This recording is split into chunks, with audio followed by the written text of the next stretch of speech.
If you have been following my Chalk Mountain series and were coming from Reno to visit these mines, once past Fallon on Highway 50, you would proceed another 30 miles and come to the top of a pass marked Sand Springs Pass.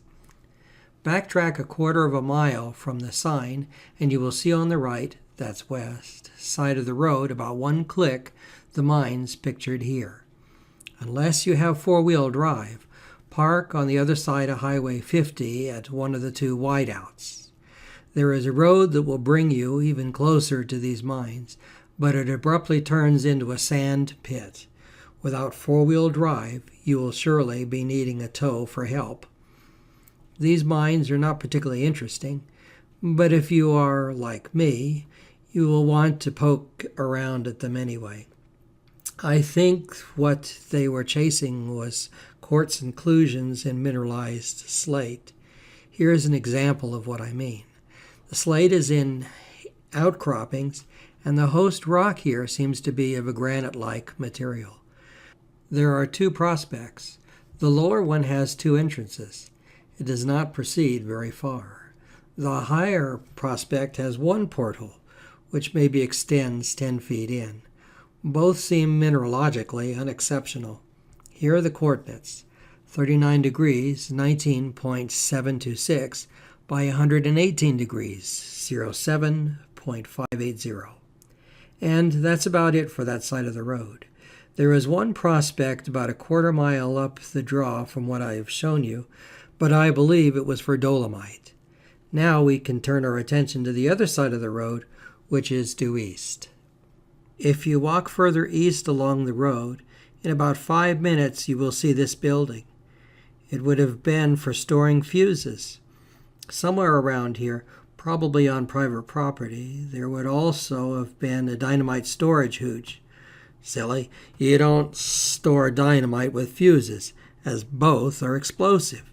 And, ideally, you would not want to store explosives in a mine. You will know a dynamite hooch because they will have a stack on the roof and a cutout under the door. This directs air under the dynamite and out through the roof. Dynamite in the 1930s was volatile and highly reactive and let off fumes that had the ability to explode. I'm sure heat from the Nevada summer sun made for even more volatility. Just east of the hooch is a fairly large mine. There are quite a bit of tailings there, as well as a platform for a portion of the head frame and the shaft. The rock they were mining seems unremarkable, but was most certainly quartz-oriented. And here is what I mean. The area is just littered with feldspar-type materials. However, there is seemingly not too much mineralization to go with it.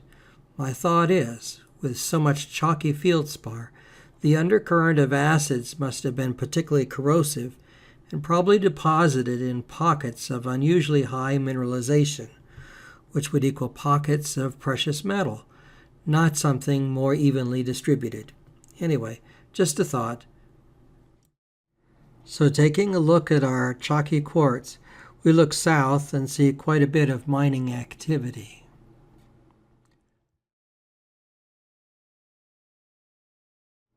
Looking past the truck across the road, you can see the prospects I originally talked of.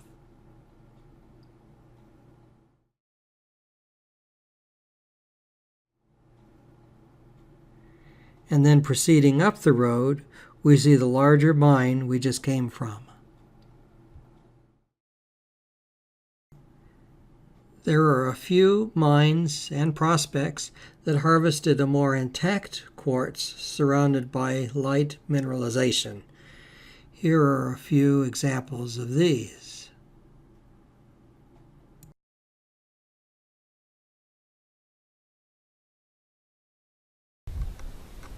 So let's take a walk. Now we are maybe a click away from the large mine, looking down on it further east.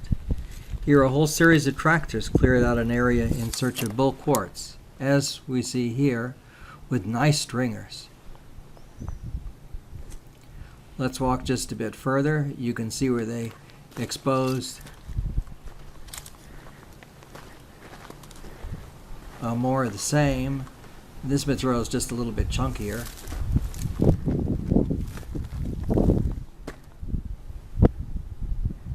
And then we'll walk just a little bit further.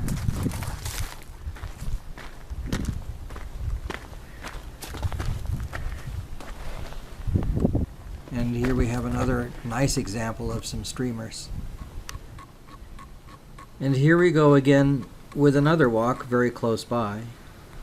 Someone used tractors here also to expose quartz swarms. Take a look at all that quartz.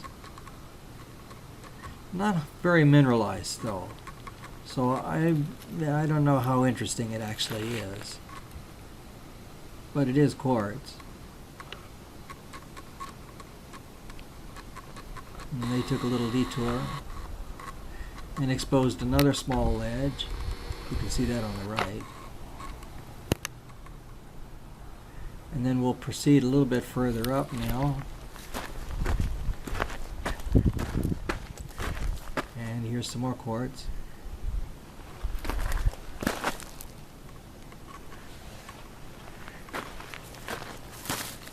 And again, even further up.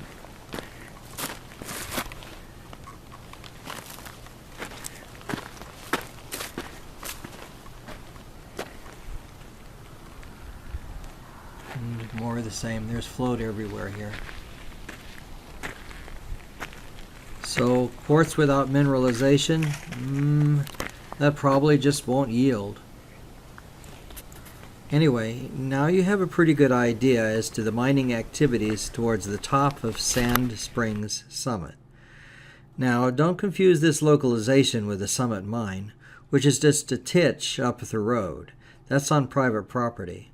Or confuse with the mining activities just prior to this area, but we'll cover that in a later video.